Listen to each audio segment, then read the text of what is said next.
Olá, bem-vindos à oficina de astronomia número 462. Eu sou o professor Luiz Augusto da Silva e hoje nós vamos falar sobre o céu do inverno 2021. O material sobre essa oficina já está disponível lá no site da Rede Ômega Centauri, no nosso portal Ciência e Cosmos, seção de efemérides astronômicas. Não deixe de conferir. Já adquiriu o seu exemplar do Anuário Astronômico Catarinense para 2021? Não? Pois então não perca mais tempo. Olha, o ano está passando. Mande um e-mail para costeira1@yahoo.com e solicite agora mesmo o seu exemplar. Nós garantimos, vale realmente a pena. Excelente trabalho do nosso colega Alexandre Amorim, lá do Núcleo de Estudos e Observações Astronômicas de Florianópolis, em Santa Catarina. costeira1@yahoo.com. Peça o seu exemplar do Anuário Astronômico Catarinense para 2021. Bem, meus amigos e minhas amigas das oficinas de astronomia, nós hoje vamos dar prosseguimento àquela que é uma das oficinas mais tradicionais do nosso programa, que está completando, como vocês sabem, 25 anos neste ano de 2021. E nós temos o hábito de periodicamente abordar os principais fenômenos que vão acontecer durante uma estação, ou seja, durante um período consecutivo de 3 meses. E hoje nós vamos falar sobre o céu do inverno deste ano de 2021, cobrindo os meses de julho, agosto e setembro, tá? Inicialmente vamos ver aí uma relação geral dos fenômenos que vão acontecer em cada um desses meses. Depois nós vamos destacar aqueles que são mais importantes e comentar sobre eles e apresentar inclusive algumas simulações. Bem, então o mês de julho começa com a Lua na fase de quarto minguante, no dia 1º.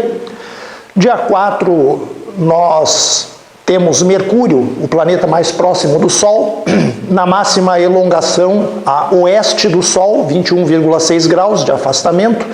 No dia 5, o apogeu lunar, a Lua na maior distância da Terra, 405.342 quilômetros de distância. Isso é uma distância centro a centro, né? Ainda no dia 5, às 20 horas, a passagem da Terra pelo afélio, o ponto mais distanciado da órbita terrestre em relação ao Sol, pouco mais de uma unidade astronômica. Nesse dia, a distância Terra-Sol ela é de 152 milhões de quilômetros aproximadamente. A distância média costuma ser 149,6 milhões de quilômetros. No dia 6, temos a passagem da Lua pelo nodo ascendente, que é quando a Lua passa do lado sul para o lado norte, do plano da eclíptica, o plano da órbita terrestre em torno do Sol. Às 20 horas do dia 6, uma conjunção da estrela Aldebaran, a mais brilhante da constelação de Touro, com a Lua, a cerca de 5 graus de separação. Dia 8, a conjunção do planeta Mercúrio com a Lua, a praticamente 4 graus de distanciamento angular. E dia 9, a Lua Nova, com o início de mais um ciclo de fases. Prosseguindo no calendário do mês, dia 12, nós temos uma conjunção de Vênus com a Lua, um fenômeno bem interessante, 3 graus de separação. Cadê o meu PowerPointer aqui? Deixa eu pegar o... Agora sim. Ainda no dia 12, às 7 horas, Marte em conjunção com a Lua, a cerca de 4 graus ao sul. Dia 13, a estrela Régulus, mais brilhante da constelação de Leão, em conjunção lunar. Dia 17, a estrela mais brilhante de Virgem, Alfa Virginis ou Spica, também em conjunção com a Lua, 6 graus e meio de separação. E a Lua entrando em quarto crescente às 7 horas e 11 minutos do dia 17. No dia 20, às 9 horas da manhã, a estrela Antares, alfa da constelação do Escorpião, em conjunção com a Lua, 4,7 graus ao sul. E às 10h22, a passagem da Lua pelo nodo descendente da sua órbita, ou seja, a Lua vindo do lado norte para o lado sul do plano da eclíptica. Bem, nos últimos 10 dias do mês, nós temos no dia 21 às 7h30 o perigeu lunar, distância de 364.520 km da Terra. Isso é a distância entre o centro da Terra e o centro da Lua. Às 18 horas, uma conjunção do planeta Vênus com a estrela Régulus, na constelação do Leão. E depois, no dia 23, a ocorrência da Lua cheia. Felizmente não preciso falar de superlua, viu, meu caro professor Delcio Basso, sempre presente aqui, vice-presidente da rede Ômega Centauri, nos prestigiando aqui no estúdio. E não preciso falar de superlua, vocês sabem que eu não gosto de falar de superlua, né? Mas o perigeu lunar está próximo aqui, né? 2 dias de diferença, mas como não existe um critério rigoroso para a definição de superlua, no sentido de que tem que haver um distanciamento temporal mínimo entre o perigeu e a fase da lua cheia, eu não vou falar em superlua nenhuma aqui. Tá? Interessante que essa lua cheia aqui, se vocês olharem, 23h37, é próximo da meia-noite, para quem vive na latitude de Porto Alegre, ou nas imediações, cerca de 30 graus ao sul do Equador, a lua cheia passa bem próxima do zênite.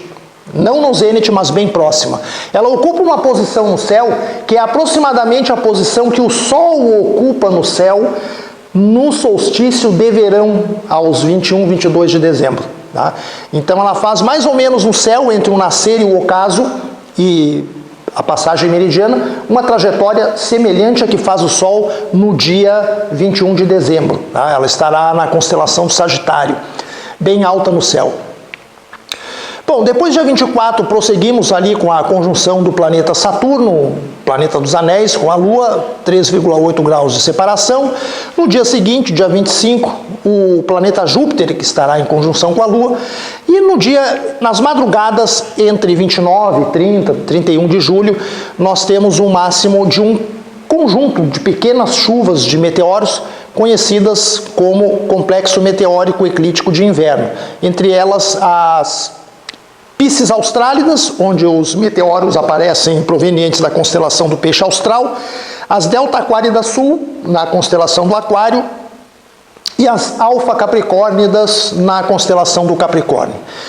Aí temos, dia 29, uma conjunção do planeta Marte, que já está bem apagadinho no céu com a estrela Régulus, uma distância pouco inferior a 1 grau, e no dia 30, encerrando o mês, a Lua em quarto minguante, entrando na fase de quarto minguante. Bem, quais são os eventos que merecem destaque nesse período do mês de julho? Então nós fizemos aqui uma série de simulações para ajudar vocês a entenderem. Essas simulações são feitas para o caso de um observador localizado na cidade de Porto Alegre, latitude 30 graus sul. No dia 4 de julho, ocorre a máxima elongação de Mercúrio ao Sol. Situado a oeste do Sol, 21,6 graus entre Mercúrio e o Sol, e, portanto, vejam o detalhe, nós temos que acordar cedo e olhar para o leste. Aí vocês vão dizer, não, mas a elongação é a oeste. Pois é, mas é a oeste do Sol. Isso quer dizer que Mercúrio nasce antes do Sol, porque está situado a oeste do Sol. E, portanto, nós temos que levantar cedo e olhar na direção do leste.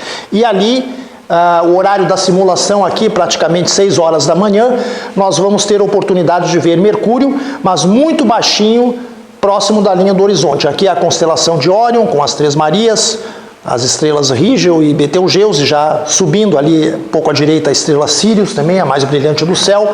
Aqui a constelação do Touro, as Íades, Aldebaran, as Pleiades. E Mercúrio brilhando abaixo de Aldebaran, mas muito próximo da linha do horizonte, já inclusive com um pouco de claridade do amanhecer. Moral da história, meus amigos, esta não é uma aparição matutina favorável de Mercúrio para os observadores aqui ao sul do Equador. Nós temos que esperar a oportunidade melhor. O distanciamento até que não é desprezível, mas infelizmente o ângulo que a linha da eclíptica faz com o horizonte é um ângulo muito fechado e, portanto, não se trata de uma aparição favorável de Mercúrio.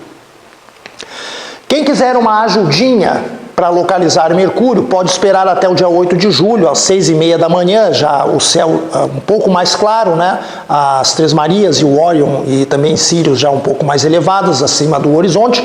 Nesta data, a Lua brilha, a Lua minguante brilha pouco abaixo de Mercúrio, tá? Então seria uma oportunidade para tentar ver Mercúrio, mas ainda assim uma oportunidade que não é muito favorável. Se o cara tiver aqui um morro ou um prédio na frente, já furou tudo, tá? Bem, dia 12 de julho, ao anoitecer, a Lua crescente vai estar brilhando próxima dos planetas Marte e Vênus, abaixo da estrela Régulus, na constelação do Leão. Então nós temos aqui a vista para o lado oeste, à direita do ponto cardial oeste, eu diria assim, na direção do noroeste, nós teremos a Lua, e pouco abaixo dela, Vênus e Marte bem próximos um do outro. Lembre-se que eles têm uma conjunção, né, que nós já comentamos, e acima desse conjunto todo, a estrela Régulus, que é a mais brilhante da constelação do Leão, fazendo companhia para esses astros. A conjunção de Vênus com a estrela Régulus, a uma distância de 1 grau ao norte, ela acontece no dia 21 de julho, também ao pôr do sol, olhando para a direção oeste, à direita do oeste, em torno de 6h30 da tarde aqui, né, temos ainda um pouco de claridade do escurecer, mas já permite a observação. Então, nessa noite, em torno de 6h30 da tarde, ainda está razoavelmente escuro em Porto Alegre, nessa época do ano, Vênus e Régulus estarão em conjunção, abaixo deles, um pouquinho abaixo, bem fraquinho, brilhando também o planeta Marte. Tá?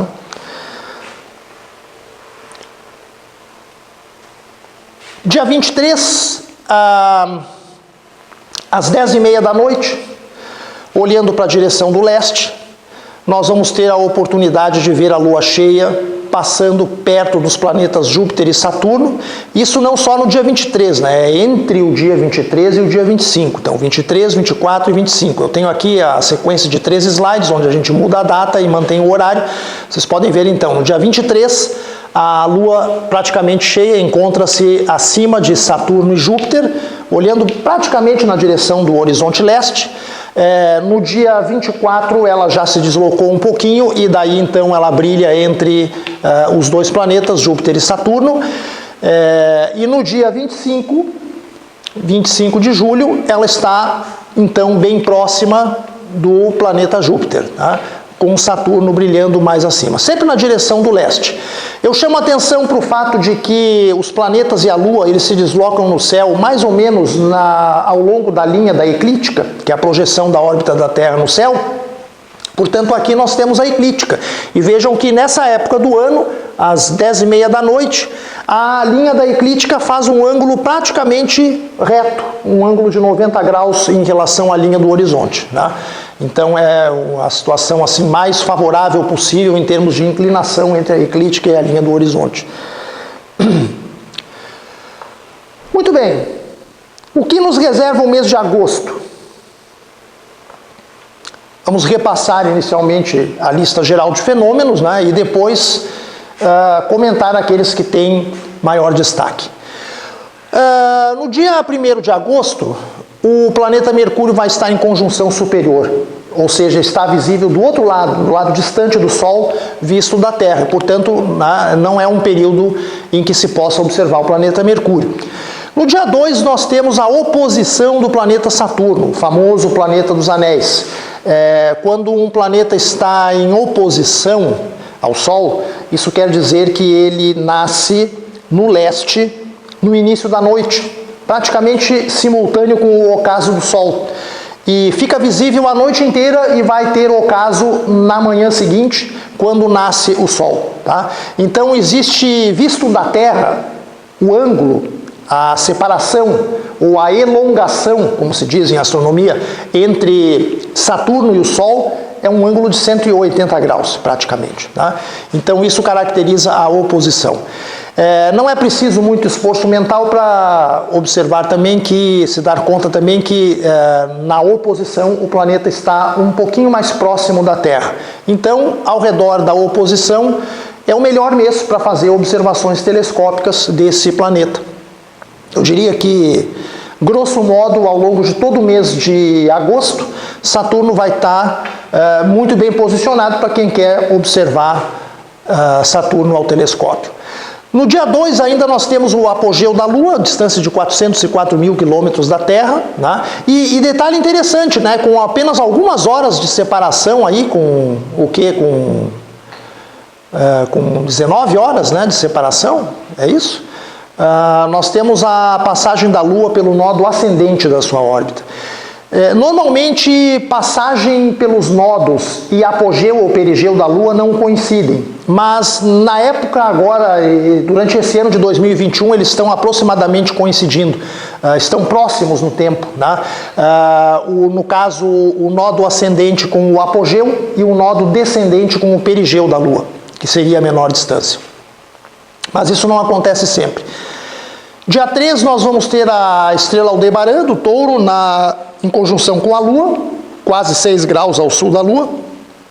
No dia 6, Pollux, que é a estrela mais brilhante da constelação de Gêmeos, em conjunção com a Lua, 3 graus de separação. No dia 8, mais uma Lua nova. Não sei se vocês estão curiosos para saber a razão desse número aqui, né? Lunação significa um ciclo de fases lunares completo, de uma lua nova até a outra lua nova.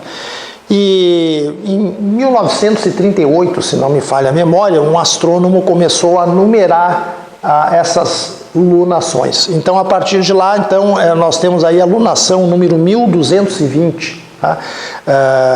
É apenas um número, né, que os astrônomos usam para referenciar o ciclo de fases da Lua. Tá?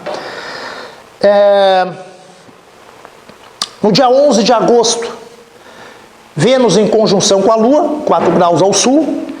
No dia 13, a Alfa da Virgem, também chamada em latim de Spica, em conjunção com a Lua, 6 graus.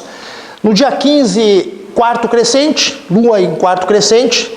E no dia 16, um dia depois, a passagem da Lua pelo nodo descendente. E vejam aqui, logo em seguida, né, aquilo que eu falei, logo em seguida, no dia 17, o perigeu da Lua, tá? Perigeu da Lua a 369 mil quilômetros de distância. Então, o nodo descendente mais ou menos próximo do perigeu e no slide anterior estava o nodo ascendente mais ou menos próximo do apogeu. Né? Isso significa o que, em termos práticos? Que a linha que conecta o perigeu com o apogeu, que é também chamada de linha das ápsides ou apsides da órbita da Lua, ela está mais ou menos orientada com aquela linha que liga os dois nodos, o ascendente e o descendente, que é a linha, digamos assim, comum entre o plano orbital lunar e o plano da eclíptica. Tá? Elas estão aproximadamente alinhadas. E entre o nodo descendente da Lua e o perigeu, nós temos uma conjunção de Antares, a estrela mais brilhante do Escorpião, com a Lua também no dia 16 de agosto. Tá? No dia 19, Mercúrio em conjunção com Marte, a 1/10 de grau ao sul. Olha, uma conjunção bem interessante, porque eles vão estar bem apertadinhos, né? Para vocês terem uma ideia, o que representa 1/10 de grau? O diâmetro da Lua é meio grau, o diâmetro do Sol é meio grau, então é um quinto do diâmetro aparente da Lua ou do Sol. Isso é uma separação bem pequenininha. Ainda no dia 19 nós temos a oposição do planeta Júpiter. Então vejam, no dia 2 tínhamos Saturno em oposição e no dia 19 teremos Júpiter em oposição. Moral da história, agosto será um excelente mês para observações telescópicas, tanto do planeta Saturno quanto do planeta Júpiter, porque ambos vão estar próximos, um pouquinho mais próximos da Terra. Né? No dia 20 teremos Saturno em conjunção com a Lua, E logo em seguida deve estar acontecendo, olha aqui, ó, dia 22, às 2 horas da madrugada, a conjunção também de Júpiter com a Lua a 4 graus ao norte, porque Júpiter e Saturno estão mais ou menos próximos no céu. 9 horas e 2 minutos temos a Lua cheia do mês de agosto. No dia 29 nós teremos o apogeu da Lua, distância de 404.100 quilômetros da Terra, e no dia 30 o nodo ascendente da Lua, e às 4h31 a fase do quarto minguante. Interessante, né? 4h13. 4h13. Que hora que eu disse, meu diretor? 4h31. Eu inverti ali o 13, mas tudo bem, né? O Capitão Kirk aqui no comando do estúdio me chamando a atenção ali, tá muito bem.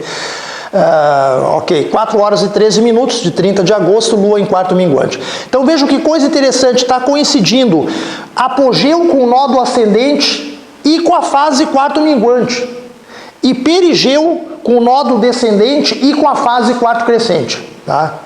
Interessante isso, né? Bem, esse é em princípio o resumo das efemérides do mês de agosto. Agora, o que vale a pena a gente destacar aí? Como eu disse, lá no dia 2, a oposição de Saturno ao Sol.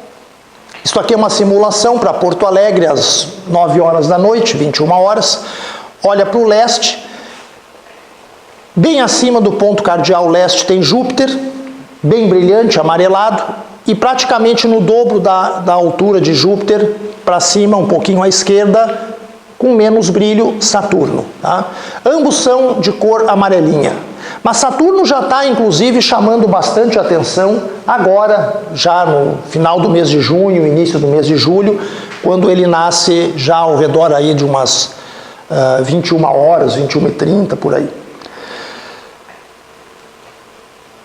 Dia 10 de agosto, no pôr do sol, após o pôr do sol, no crepúsculo, olhando para o oeste, à direita do ponto cardial oeste, nós vamos ter uma jovem lua crescente, 6% iluminada pelo Sol, brilhando um pouquinho abaixo de Vênus. Aliás, Vênus também nesse trimestre de julho, agosto, setembro, vai estar muito bonito de ver, destacado no céu do poente, entre o oeste e o noroeste, logo após o pôr do sol. E a Lua faz companhia para ele no dia 10 de agosto, horário das 6h30, né? Esse é o horário que foi feita a simulação.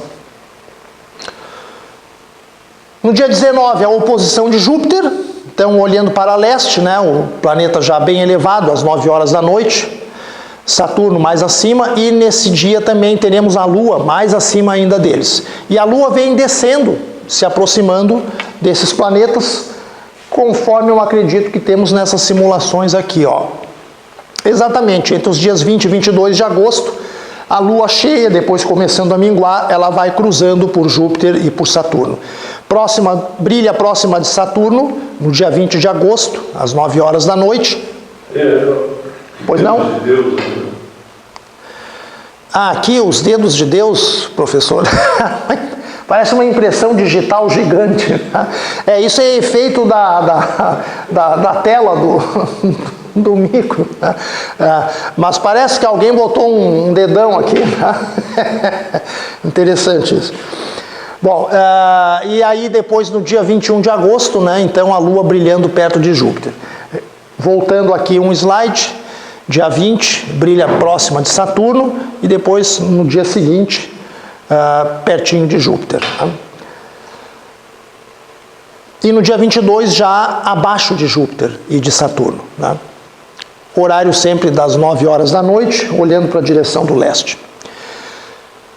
Pois bem, vamos para o último mês do inverno, setembro. Aliás, esse inverno aqui, para nós gaúchos, está sendo impiedoso, né, professor Délcio? Está sendo cruel esse inverno para nós. Como antigamente. Como os invernos de antigamente, é verdade. Está sendo terrível esse inverno para nós. Muita chuva, ciclones, frentes frias, frentes quentes, tempestades, ondas de frio. Nossa Senhora, eu vou dizer uma coisa para vocês, eu acho que eu já falei isso outra oportunidade, meu diretor, já nem me lembro mais. Eu detesto inverno. Olha, esse negócio de fundir, lareira, chocolate quente, pode ser muito bom para quem gosta, mas não para mim. Eu não troco uma praia cheia e um suco de fruta gelado por lareira, fundir, chocolate quente. Não adianta, sabe? Não me desce, não me desce, não adianta. Bom, mas cada um gosta do que preferir, né? Então tudo bem. Setembro. Dia 3. Nada demais, a Lua passando perto de Pólux, lá na constelação de Gêmeos, conjunção ali entre os dois, a separação de 3 graus. No dia 5, Vênus em conjunção com Alfa da Virgem, a 1,5 grau ao norte. No dia 6, a Lua nova, então aí o início de um novo ciclo de fases lunares. Lembram que no mês anterior era a lunação 1220, agora é a 1221, né, pela lógica. Dia 9, às 13 horas, Alfa da Virgem em conjunção com a Lua, cerca de 6 graus de separação. No mesmo dia, às 23 horas, Vênus em conjunção com a Lua, a 4 graus de distanciamento angular. No segundo terço do mês, entre 11 e 20 de setembro, dia 11 às 7h05, perigeu da Lua, distância 368 mil quilômetros da Terra. E no dia 12, né, pouquinho depois do perigeu, a passagem pelo nodo descendente. E pertinho também, mais um dia, a Lua em quarto crescente. Tá? E uma nova conjunção de Antares com a Lua, a 4 graus sul, no dia 12 às 21 horas. Dia 14, a 1 hora da madrugada, o planeta Mercúrio na máxima elongação a leste do Sol, 26,8 graus. Esta sim é uma aparição muito favorável. Quem não viu Mercúrio ainda na vida pode aproveitar e ver. Aliás, professor Delso, dizem que Nicolau Copérnico em toda a sua vida nunca viu o planeta Mercúrio. Eu não sei se isso é lenda, se isso é mito, mas, bom, ele vivia na Polônia, né? Onde normalmente a latitude é alta, a eclíptica está sempre próxima do horizonte, Mercúrio é meio danado de ver, porque nunca se afasta muito do Sol, né? É capaz, né? O clima na Polônia também não é bom, muita nebulosidade, né? Pode ser, né? É bom lembrar que Copérnico não foi um astrônomo, ele foi um cosmólogo. Não, mas ele observava... Fez pouquíssimas observações. Exato. Então não é... Leu das tabelas, as mesmas tabelas que Ptolomeu havia usado, praticamente as mesmas. Exato. E acabou jogando fora uma boa ideia que ele teve, né? De colocar o Sol no centro. Por que jogou fora essa boa ideia? Porque ele continua usando os ciclos, epiciclos. Os epiciclos, é verdade. Ele jogou fora. Era só ele ter usado bem circunferências, mas com centros diferentes. Que daí ele acertava praticamente em cima das elipses. Pois é. De baixa intensidade. Mas nada é perfeito, né? Depois Kepler ajeitou as coisas. É o seguinte, outra história. Vamos marcar uma conversa sobre isso. Agora me deu vontade de fazer uma conversa sobre isso. É uma questão bem interessante. Nós vamos marcar uma oficina de... Sabe qual foi a grande contribuição da Igreja para a física e para a astronomia? Para a física em particular, é ter mandado o Galileu calar a boca e parar de pensar em Copérnico. É verdade. Ele, em prisão domiciliar, Galileu em prisão domiciliar, nos deixou um legado fantástico, que foi esse livro, o último livro que ele escreveu, praticamente digitou sobre as duas novas ciências. Se tivesse continuado com Copérnico... Provavelmente não teria escrito esse livro. Copérnico é indefensável. É o grande mito, aliás. O grande mito da física e da astronomia é Copérnico. Depois, bem distante, vem Einstein, depois Maxwell, mitos, né? Mitos. Mas a ciência também tem disso, né? Porque, afinal de contas, é feita e conduzida por seres humanos. Exatamente. Né? E isso se manifesta toda hora, lamentavelmente. Mas, como eu dizia, Mercúrio vai estar muito bem visível em setembro. Verdade ou não, não seja que nem Copérnico, que provavelmente nunca viu Mercúrio na vida. Aproveite setembro deste ano para ver Mercúrio, talvez pela primeira vez. No próprio dia 14 também nós teremos a oposição do planeta Netuno, mas Netuno a gente tem que ver com o auxílio de um binóculo, né? Não é visível a olho nu. Dia 17 temos conjunção de Saturno com a Lua, no dia 18 novamente conjunção de Júpiter com a Lua, e no dia 20 uma Lua cheia mais uma vez. Também no dia 20 às 23 horas, Mercúrio em conjunção com a Alfa da Virgem, a 1 grau ao sul, e depois, encerrando o mês, no dia 22, meu diretor, eu estou contando os dias, eu estou contando as horas, eu estou contando os minutos, meu Deus do céu. Dia 22 de setembro, às 16 horas e 21 minutos, o equinócio de primavera para o hemisfério sul. E aí tudo volta ao normal, né, meu diretor? Volta o calorzinho, volta a praia, volta o suquinho gelado. Esse ano não foi bissexto, né? Não. Este ano não foi bissexto. Se fosse, daria um dia antes. Daria um dia antes, daria dia 21. Né? Não, e inclusive até o normal às vezes ocorre dia 23 o equinócio, né? Às vezes tem anos em que ocorre até no dia 23, né? Bem, dia 26, já na primavera, né? O nó do ascendente da Lua, às 4h33, e novo apogeu também, né? Bastante próximo no tempo. Dia 28, Lua quarto minguante, e no dia 30 de setembro, uma nova conjunção de Pólux na constelação de Gêmeos com a Lua. Tá? Eventos de destaque em setembro. Vamos às simulações. A primeira coisa que vale a pena destacar é no dia 5 de setembro, isso aqui é Porto Alegre, olhando para o ponto cardial oeste, um pouquinho à direita do oeste,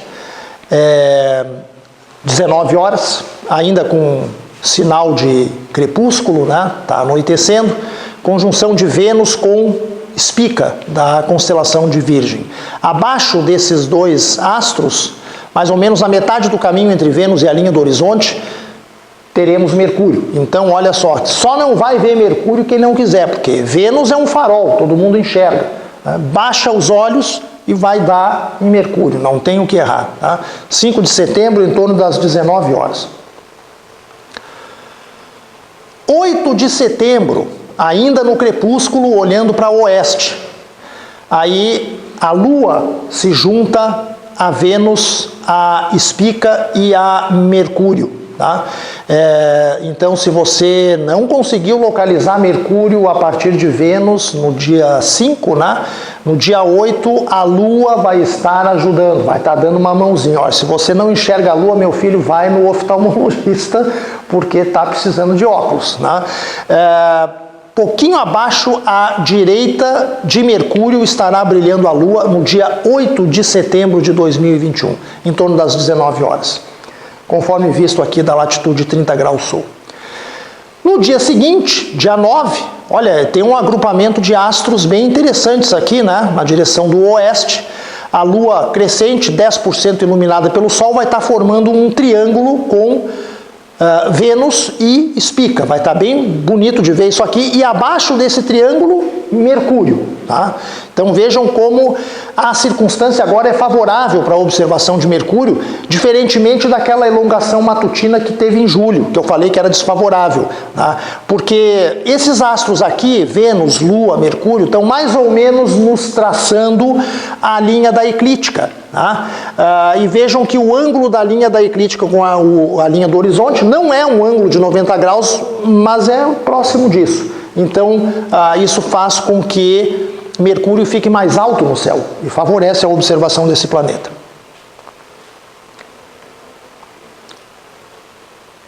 Aqui temos para o dia 10, né? A sequência de acontecimentos no crepúsculo. Aqui eu desenhei, inclusive, a linha da eclíptica. Daí a Lua já vai estar mais iluminada, 19%, e já vai estar acima de Vênus e acima de Mercúrio e acima de Spica. Mas vejam como todos eles ficam mais ou menos próximos dessa linha, né? Que é a projeção da órbita da Terra no céu. Então, nesse dia nós teremos uma sequência muito bonita, a Lua em cima, Vênus, Spica e depois Mercúrio. Né?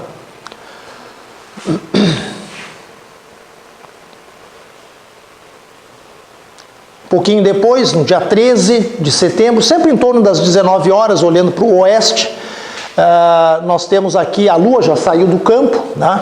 Mas nós temos, então, nesta data, Mercúrio na máxima elongação a 26,8 graus do Sol. É a oportunidade em que o ângulo entre Mercúrio e o Sol, que já está aqui abaixo da linha do horizonte, é máximo, e nessa data será de 26,8 graus, quase 27 graus. Então eu chamo a atenção para esse valor, porque as máximas elongações de Mercúrio ao Sol costumam variar de 18 a 28 graus. E nessa oportunidade nós não temos 28, que seria o máximo, mas temos bem perto, 26,8. Esse fato, acrescido ao fato de que a eclíptica está praticamente perpendicular à linha do horizonte, é que tornam essa aparição vespertina de Mercúrio extremamente favorável para nós, habitantes aqui do hemisfério sul. Tá? Então aí nessa data, 13 de setembro, nós teremos praticamente aqui um alinhamento, né, de Mercúrio, Vênus e Spica no meio dos dois. Tá? Depois, entre os dias 15 e 18 de setembro, a Lua passa nas proximidades de Júpiter e Saturno. Isso aí já é na direção do leste, aqui é em torno das 20 horas. Tá? Vejam a disposição dos três aqui, a disposição relativa dos três, isso para o dia 15 de setembro. E nas datas seguintes, sempre no mesmo horário, a Lua vai se aproximando de novo, então, de Saturno, ali no dia 16, e de Júpiter aqui no dia 17. Tá? E depois no dia 18 já está abaixo deles. Opa, essa imagem aqui ficou tremida, né? Bem, dia 20 de setembro, em torno das 19 horas, voltamos ao poente, olhando para o oeste. Aí nós temos Vênus e abaixo Mercúrio, que já está decaindo na direção da claridade do crepúsculo, né? Já atingiu o seu máximo afastamento do Sol, está retornando. E aqui a estrela Spica, da constelação da Virgem. Tá? A conjunção de Mercúrio com Spica, abaixo de Vênus. Tá? E é isso. Este é o trimestre julho, agosto e setembro, o céu do inverno em 2021. Como eu disse no início, lá no site da Rede Ômega Centauri, no portal Ciência e Cosmos, na seção de efemérides astronômicas, vocês encontram todo este material que foi apresentado aqui, com a exceção das simulações, com comentários. E se vocês quiserem saber ainda mais, fica de novo o lembrete. Peça o seu exemplar do Anuário Astronômico Catarinense 2021. Até a próxima oficina de astronomia e muito obrigado pela atenção.